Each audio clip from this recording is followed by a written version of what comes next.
Dito ako ngayon sa tabing kalsada bumibili ng sabon, panligo dito.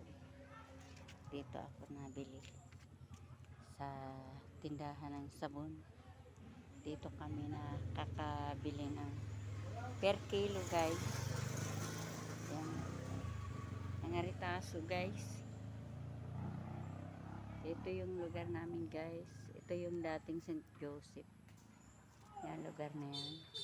Ito yung ano, guys, dati guys yung St. Joseph. Tapos nagtayo sila ng St. Joseph na simbahan, guys. Panahon na ng peña ngayon, guys.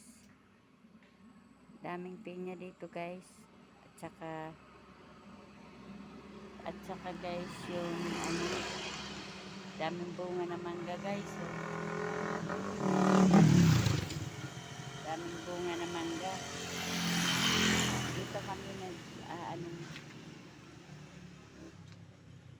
nagpupunta pagka panahon ng taglamig, tag-init. Dito kami na pwesto sa lugar na to, sa Likaw-Likaw. Kasi malamig dito, guys. Hindi katulad sa Pasig, napakainit. Dito malamig. Kaya maganda dito, guys, malamig. Kaya makakatulog ka na maayos. Malamig yung lugar. Tsaka peaceful yung lugar, guys. Tahimik. Kaya dito kami mas pabor sa amin yung dito kami naninirahan. Kaysa sa tingnan mo, bibili sa mga sasakyan. Kaya pag hindi ka listo dito, tingnan mo, ang bibili sa mga sasakyan, guys. Akala mo hinahabol sila. Wala silang pakigangan, guys. Tingnan mo, ang bibilis dapat naano sila ng mga LTO, sinasaway. Mga napakabibilis at patakbo, guys. Hindi ka listo, guys. Nako, lalo na dyan yung asawa ko, guys, binangga dyan, oh.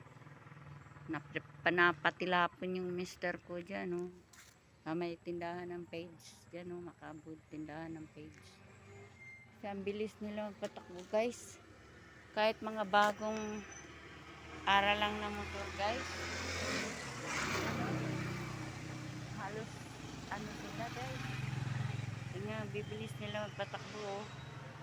Ayan, oh, tingnan mo.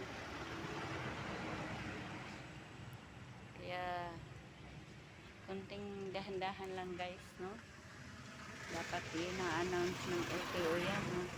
Lahat yung mga nagdra-drive, dahan-dahan ng patakbo. Ito yung mga tao na walang takot.